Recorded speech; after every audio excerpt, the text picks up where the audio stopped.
Bonjour à tous, on se retrouve aujourd'hui dans une nouvelle vidéo, donc ce sera une vidéo flop. Je vais vous présenter 5 flops aujourd'hui, donc mes flops du moment, les 5 flops qui m'ont vraiment sauté aux yeux et dont j'avais envie vraiment de vous parler et de partager mon avis sur ces produits-là. Je me suis dit que j'allais faire une petite vidéo avec très peu de produits, comme ça je vais pouvoir plus en dire et voilà, passer plus de temps sur chaque produit plutôt que de bâcler un petit peu le sujet. Et comme ça je vais vraiment avoir le temps de vous dire ce que je pense de ces produits et pourquoi ils sont classés dans cette catégorie flop. Donc on va commencer sans plus attendre, c'est un petit peu varié, il y a du soin, du make-up et voilà, du capillaire, donc ce sera un petit peu varié.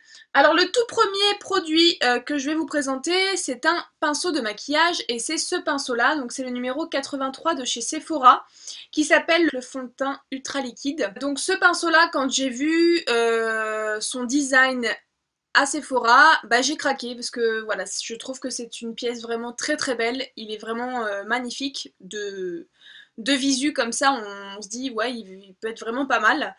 Le prix m'a un petit peu rebuté quand je suis tombée dessus puisqu'il coûte 26 € à Sephora, 25,95 €. Donc voilà, on se dit à ce prix-là on va tomber un petit peu sur une petite bombe du fond de teint. J'étais vraiment très très pressée de l'utiliser et la première fois que je l'ai utilisé je me suis dit oh putain, j'ai mis 26 € là-dedans. J'étais un petit peu vraiment beaucoup déçue. Alors pourquoi je suis autant déçue par ce pinceau? Je suis déçue de ce pinceau en deux points. Alors le premier point, qui est pour moi juste rédhibitoire dans un pinceau fond de teint, c'est qu'il me pique la tronche, mais vraiment, c'est vraiment du piquage sévère là, c'est plus du tout le petit picotement qu'on ressent et qu'on se dit bon ça passe mais c'est pas terrible. Vraiment il pique, je sais pas si c'est sa forme incurvée, je sais pas si c'est le fait qu'au milieu vous ayez un petit rond de poils qui ne sont pas du tout de la même matière et de la même densité que les poils autour. Je sais pas s'il est mal coupé, je sais pas si... je n'en sais rien, mais il y a quelques petits poils dans le pinceau qui viennent vraiment piquer le visage. Et donc moi j'aime énormément travailler mon fond de teint par petits tapotements, mais avec ce pinceau c'est quasiment impossible parce que ça fait vraiment très très mal. Et je pèse mes mots vraiment, voilà, je trouve que c'est pas du tout un moment agréable d'appliquer mon fond de teint avec ce pinceau. J'ai tendance à un petit peu le boycotter, et voilà, quand je tapote comme ça sur mon visage, je sens au milieu notamment qu'il y a des petits poils vraiment très piquants. Et voilà, quand on a envie de travailler son fond de teint, on a envie de prendre son temps, mais avec ce pinceau-là, on a juste envie que ce soit bâclé, fini, pour plus en parler. Donc ça, c'est un premier point, et bon, pour moi, voilà, le confort du pinceau fond de teint, c'est vraiment très très important, c'est vraiment le premier geste du matin, on a vraiment envie que ce soit tout en douceur et que, voilà, que ce soit agréable, mais là, c'est pas du tout agréable avec ce pinceau. Premier point. Et deuxième point, je n'ai jamais eu autant de traces de fond de teint avec ce pinceau. Encore une fois, je sais pas s'il est mal coupé, je sais pas s'il y a des poils plus longs que d'autres, je sais pas si... je n'en sais rien, mais j'ai des traces vraiment énormes sur tout le visage quand j'utilise ce fond de teint là. J'ai beau prendre mon temps, j'ai beau essayer de travailler encore et encore mon fond de teint, mais il n'y a rien à faire. J'ai toujours quelques traces, notamment sur le nez, sur le menton, voilà, j'ai des traces et donc ça m'agace puisque j'ai mis 26 € dans un pinceau et j'avais envie vraiment d'avoir un résultat parfait, surtout qu'il le prénomme pro, donc on a envie de se dire que ce sera un rendu professionnel, mais bon, c'est pas du tout le cas. Donc il me pique et il fait des traces, voilà, c'est un gros flop pour moi, donc si vous passez devant et que vous vous êtes un petit peu séduite par sa forme un petit peu innovante et jolie, faut dire ce qui est, c'est vraiment un magnifique pinceau. J'aurais tendance à vous dire de passer votre chemin parce que vraiment il ne vaut pas les 26 €. Enfin moi je n'ai pas, je sais pas si c'est mon pinceau qui est défaillant, mais en tout cas je suis vraiment déçue de ce pinceau, donc flop. Ensuite je vous présente un gros bidon d'après-shampoing de la marque Schwarzkopf de la gamme Essence-City. Donc c'est le Schwarzkopf professionnel que vous trouvez en salon de coiffure, mais moi j'ai eu la chance de le trouver, enfin la chance. Vous allez voir après que finalement c'était peut-être pas forcément de la chance. Je l'ai trouvé chez Action et il est encore en vente d'ailleurs dans mon Action en tout cas. Et donc voilà, je me suis dit, j'ai vu cette bouteille, je me suis dit tiens, des produits de coiffeur, c'est toujours sympa à prendre, surtout que là c'était l'affaire du siècle, j'ai payé le bidon 5 € donc je me suis dit voilà, je n'hésite pas une seule seconde, j'ai même pris 2 bouteilles au cas où, au cas où. La composition est plutôt pas mal, ça c'est absolument pas ce que je lui reproche. Il a des huiles essentielles à l'intérieur, il a une odeur d'ailleurs très très sympa d'huile essentielle, ça c'est pas du tout encore une fois ce que je lui reproche. Alors il est censé être pour les cheveux colorés et apporter de l'hydratation. Voilà. Sauf que en utilisant cet après-shampoing, je n'ai jamais eu des cheveux aussi moches qu'avec ça, en fait. J'ai des cheveux vraiment très très rêches, des cheveux limite en carton, et le deuxième jour, donc le jour où je suis censée ne pas me laver les cheveux, c'est une horreur. J'ai juste envie de repasser sous la douche le deuxième jour pour me laver les cheveux parce que limite je ne peux pas rester 2 jours les cheveux non lavés avec cet après-shampoing. Donc bah voilà, je n'aime pas du tout ce produit, surtout qu'il est censé apporter de l'hydratation, mais j'ai l'impression qu'il fait l'effet contraire d'apporter de l'hydratation. J'ai juste l'impression qu'il voilà, qu'il vient m'encartonner les cheveux et me les rendre tout rêches, et donc ils sont vraiment très très moches en utilisant cet après-shampoing. J'ai pas du tout un... Bon là c'est pas le cas parce que déjà d'une c'est mon 3e jour et puis j'ai utilisé du coup un autre produit depuis, mais quand j'utilisais vraiment ce produit là c'était vraiment une horreur et j'avais vraiment des cheveux pas beaux du tout. Donc j'utilisais ce produit vraiment à contre-cœur et puis après je me suis dit mais t'as vu la taille de la bouteille, tu vas pas finir la bouteille de... Combien elle fait celle-là? De 1000 millilitres, tu vas pas la finir et te forcer à la finir parce que tu n'aimes pas le produit, juste tu passes ton chemin, t'arrêtes de l'utiliser parce que c'était vraiment du coup j'allais sous la douche un petit peu à reculons parce que je savais qu'après la douche j'allais avoir des cheveux qui étaient pas mieux qu'avant. Donc bah voilà, je le mets dans mes flops parce que je vais plus l'utiliser du coup. Je ne sais pas si c'est mon type de cheveux qui n'aime pas ce produit. Je sais pas ce qui se passe, mais en tout cas, il n'est pas pour moi. Donc j'en ferai peut-être profiter quelqu'un d'autre, mais en tout cas pour moi, je m'en sépare. Et en tout cas, c'est dommage parce que c'était une belle affaire. Je pense que ça, en commerce de coiffeur, ça doit vraiment valoir pas mal de sous. Et là, 5 euros, je me suis dit, bon, bah bingo, mais non, pas bingo du coup. Ensuite, un autre produit, donc c'est le spray éclaircissant Blonde Ultime de chez Schwarzkopf. Encore un produit Schwarzkopf, décidément je leur en veux ce mois-ci. Donc ça c'est un petit peu la grosse blague du mois. J'ai ri, hein, j'ai beaucoup ri en utilisant ce produit. Donc pour raconter un petit peu la petite histoire, je vous ai déjà parlé de mon spray Go Blonder de chez John Frieda dont je suis absolument fan et amoureuse. Voilà, je ne peux pas dire autre chose, j'aime énormément ce produit. Et ça fait 3-4 fois que je le rachète consécutivement.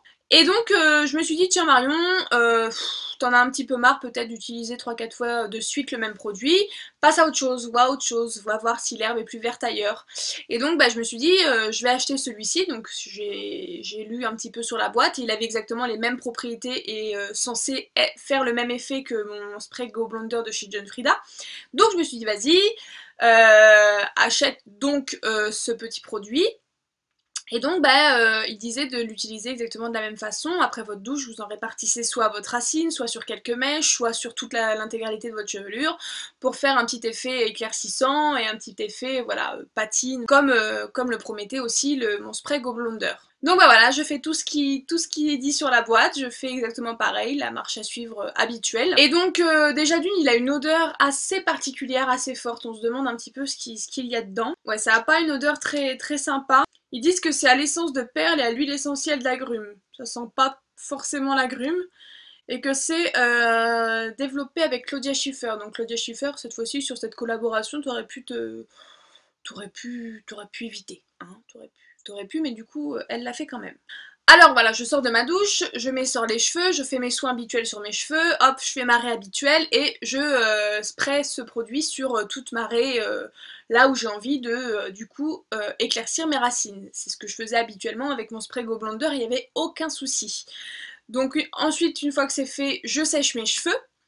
Et puis là, je sèche mes cheveux, puis je me dis, mais merde, j'ai les doigts qui collent et j'ai les mains, voilà, toutes poisseuses. Alors je me dis, c'est un petit peu chelou, peut-être que j'ai mal rincé mes mains quand j'ai appliqué mes soins, bref, je me rince les mains. Et puis je regarde mes racines et puis je me dis, mais c'est bizarre, c'est comme si c'était tout gras et comme si je m'étais pas lavé les cheveux. Donc c'est un petit peu emmerdant, sachant que je venais de passer une demi-heure sous la douche.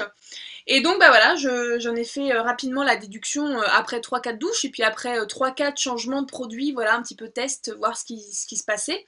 Bah, j'en ai déduit que c'était ce petit produit. Déjà d'une, j'ai pas vu d'effet éclaircissant vraiment flagrant, et puis de deux, bah, qui venait simplement graisser vos racines, mais enfin graisser mes racines, mais à un point vraiment dégueulasse. C'est comme si je me prenais une plaquette de beurre et puis je me la frottais fort sur le crâne. Donc voilà, bah ça en fait c'est complètement nul. Une fois que vous l'avez utilisé, vous avez juste envie, c'est de repasser sous la douche et de vous laver les cheveux. Donc bah voilà, gros flop. J'ai juste l'impression de m'appliquer de l'huile de tournesol, en fait, de me pchiter de l'huile de tournesol sur les racines et basta. Donc voilà, c'est un gros flop pour moi. Je vais vite repasser à mon spray Go Blonder de chez John Frieda et celui-là j'en entendrai plus parler. Puis je vais plus du coup faire de tests d'autres produits parce que j'aurais bien trop peur de tomber sur ce genre de produit là. Donc voilà, passez votre chemin aussi si vous êtes comme moi et que vous cherchez un petit peu à éclaircir vos racines entre chaque coloration. Je ne vous le conseille absolument pas. Par contre, je vous conseille le spray Go Blonder de chez John Frieda. Je vous mettrai une petite photo ici pour que vous repériez un petit peu le packaging. Et celui-ci, du coup, ce packaging-là, évitez-le. Ensuite, je passe à quelque chose qui me tient beaucoup à cœur en ce moment. Donc avant, j'utilisais énormément de coton pour le démaquillage. Voilà, matin, soir, c'était 4 à 5 cotons, et donc ça faisait 10 cotons en moyenne dans la journée, ce qui est énorme, et donc pour mon porte-monnaie, pour la planète, c'est absolument pas acceptable. Et donc voilà, j'ai essayé petit à petit de trouver des astuces pour éviter et pour peut-être même complètement annuler mon utilisation de coton au quotidien, et donc j'ai réussi par le biais d'un produit, c'est un gant démaquillant que je vous montrerai certainement dans mes tops prochains. Et donc je me promenais à Bordeaux avec des amis et je suis tombée là-dessus. Donc c'est un gant qui s'appelle Glove. C'est un gant démaquillant pour un démaquillage en douceur à l'eau uniquement, c'est spécial pour les peaux sensibles. Là, donc quand j'ai vu ça, je me suis dit tiens, ça peut faire une alternative aux gants que je connais déjà. Donc je l'ai acheté. Ce truc-là, je crois, coûte 16 ou 17 euros. Je vous trouverai de toute façon un lien pour aller voir un petit peu plus en détail ce qu'ils en disent. Ils disent que c'est un démaquillage total à l'eau uniquement, fibre unique attirant les résidus de maquillage tel un aimant, réutilisable jusqu'à 3 mois, donc voilà, vous les passez en machine, vous le réutilisez. Donc je vais vous montrer un petit peu comment la bête se présente. Donc voilà comment ça se présente, vous avez un gant comme ceci avec le signe Glove juste ici, et de l'autre côté vous avez un gant totalement en fibre. Et ce qui est par contre très pratique, c'est que vous pouvez passer vos mains comme ceci et utiliser du coup les 4 coins du gant, vous voyez, en passant vos mains comme ceci, et donc du coup ça fait vraiment une grande surface pour se démaquiller tout le visage. Le prototype du produit, c'est vraiment une très bonne idée, et j'aime énormément ce petit gant pour son ergonomie et vraiment sa praticité, je le trouve vraiment très pratique. Vous avez un petit... une petite accroche pour le faire sécher et l'accrocher. J'ai essayé sans eau. Bah, tout ce que j'ai envie de dire, c'est que ça ne marche absolument pas. Et encore, je n'utilise pas de maquillage waterproof sur les yeux, donc ils disent que vous pouvez totalement l'utiliser sur vos yeux pour enlever le mascara, votre maquillage, vos smokies et tout ça. Bref, vraiment, ils prétendent que ça enlève tout de A à Z. Ouais, je suis pas du tout convaincue par ce produit. Donc la première chose, c'est que je trouve qu'il n'enlève pas si bien que ça le maquillage. Et encore, comme je vous disais, j'utilise pas de maquillage waterproof. Il faut frotter. C'est pas une matière spécialement hyper douce, c'est assez rêche, et donc je trouve que ça m'abîme un petit peu la paupière, et c'est pas un geste agréable à effectuer. Encore une fois, c'est pas, voilà, je prends pas du plaisir au démaquillage avec ce genre de produit, puisque voilà, il faut frotter, ça irrite un petit peu, j'ai le visage après démaquillage beaucoup plus rouge que d'habitude. Donc voilà, premièrement, voilà, je trouve que ça ne démaquille pas aussi bien qu'ils le promettent. Si avec ça, franchement, je continuerai à l'utiliser jusqu'à ce qu'il soit complètement mort. Il y a un autre truc aussi qui me dérange sur ce gant, c'est que c'est son odeur. Alors, je sais pas si c'est la matière qui fait ça, je sais pas si c'est le fait qu'on n'utilise que de l'eau et qu'on n'utilise aucun produit. Pourtant, après chaque utilisation, j'ai mon savon de Marseille sur mon lavabo, je le frotte sur mon savon de Marseille et j'enlève bien toute trace de maquillage avec du savon de Marseille, donc normalement ça enlève aussi les odeurs. Mais il y a une odeur qui reste dans le gant, une odeur d'eau un petit peu moisie, un petit peu pourrie. Je pense que tout le monde a déjà senti cette odeur-là quand vos serviettes sont mal étalées, sont mal essorées. Voilà, il y a une odeur qui s'en répand d'eau un petit peu croupie comme ça, un petit peu, voilà, ça pue. Et donc ce gant-là, j'ai beau le laver au savon de Marseille, j'ai beau le passer à la machine, il y aura toujours cette odeur désagréable d'eau un petit peu croupie. Et voilà, ça pue, donc là il est tout propre, mais il pue vraiment. Voilà, ça sent le linge renfermé, le linge qui a mal été séché, qui a été plié, mis dans un placard, ça sent ça. Et donc ça me dérange beaucoup de me démaquiller avec un truc qui sent cette odeur-là. Voilà, c'est encore pas un geste de plaisir. Donc Voilà, j'ai voulu tester une alternative aux gants démaquillants que moi je connais et que j'adore par-dessus tout, qui coûte une misère sur AliExpress. Je vous en reparlerai dans une autre vidéo où je pourrais vous mettre tous les liens où les trouver.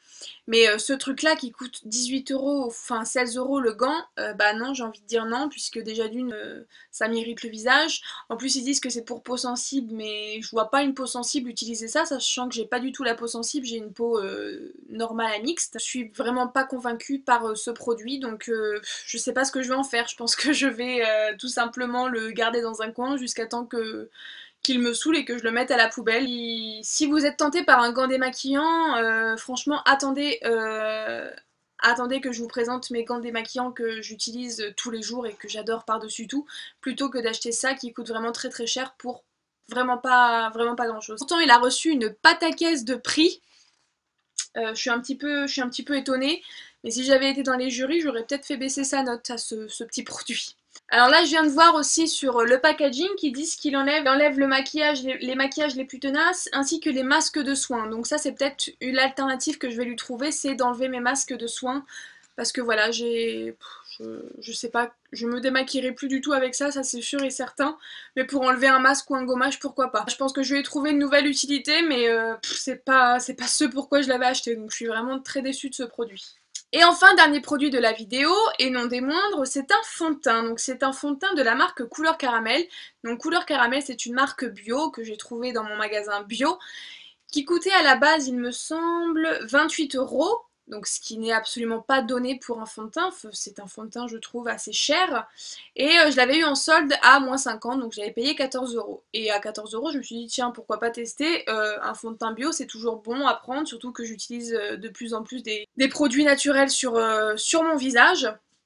Donc voilà, je me suis laissée tenter par ce fond de teint, en espérant vraiment beaucoup de ce fond de teint, puisque je me suis dit un fond de teint bio, tiens pourquoi pas, bref. Alors il s'appelle fond de teint Hydra Coton au fini poudré. Voilà. À l'extrait de coton, 100% bio, cosmétique bio, patata. Sa composition à base d'huile de sésame, de coton et d'eau de sauge équilibre, adoucit et assouplit votre peau. Voilà. Donc je l'ai acheté et j'avais très très hâte de le tester. Je l'ai pris en teinte numéro 15. Et la teinte numéro 15, comme ça, c'était la seule d'ailleurs, donc j'ai eu beaucoup de chance. Et je l'ai swatché sur ma main et je me suis dit, bah ça va être parfait, donc je vais vous faire moi aussi un swatch. Donc voilà comment se présente la teinte numéro 15. Et lorsque je fonds la matière, on ne voit absolument rien. Voilà, c'est quasiment la même chose que sur mon autre main. Alors là, vous allez vous dire, mais pourquoi du coup tu ne l'aimes pas? Alors premièrement, c'est son odeur. C'est con, hein, mais je suis vraiment très très sensible aux odeurs de mes produits et quand ça pue, je peux rarement faire semblant et faire comme si de rien n'était. Quand ça sent cette odeur-là, j'ai vraiment beaucoup de mal. Je m'étais acheté un produit de la marque Vichy, c'était le Vichy, un sérum Vichy Idealia il me semble, et il avait exactement cette odeur-là et moi je ne peux absolument pas. C'est exactement la même odeur que casse fond de teint. Et non, c'est vraiment pas possible du tout. Ça sent, je sais pas comment vous expliquer, mais ça a une odeur vraiment très désagréable. Si c'était que l'odeur encore, ça irait, ça serait pas vraiment un gros flop. Mais le problème de ce fond de teint, c'est que une fois que je l'ai appliqué, donc franchement les 2 premières minutes que l'application est faite, je le trouve vraiment pas mal. Mais au bout de 2 minutes, le fond de teint commence déjà à s'oxyder et c'est pas de la petite oxydation, genre vous avez une petite trace orange sur la joue et basta. C'est vraiment, il s'oxyde de partout. Il réagit au pH de ma peau vraiment très très mal, c'est vraiment une horreur. Voilà, il vient, enfin là c'est pas du tout ce que je porte aujourd'hui, mais il vient vraiment s'oxyder. Vous avez des plaques oranges sur le nez, par exemple dans les recoins. Là au menton, vous avez, enfin j'avais une grosse plaque orange, sur le front, bref, partout. Il s'est complètement oxydé. Donc là sur ma main on va pas le voir parce que du coup le pH du visage et de la main ne sont pas du tout les mêmes puisque j'ai les mains sèches et j'ai le visage plutôt mixte, donc avec des zones un petit peu plus grasses que sur les mains. Donc là sur la main on pourrait dire tiens c'est un bon fond de teint. Mais non, pas vraiment, je suis vraiment pas convaincue par ce fond de teint là. Une oxydation vraiment horrible, franchement pas un résultat, un joli résultat, c'est vraiment laid.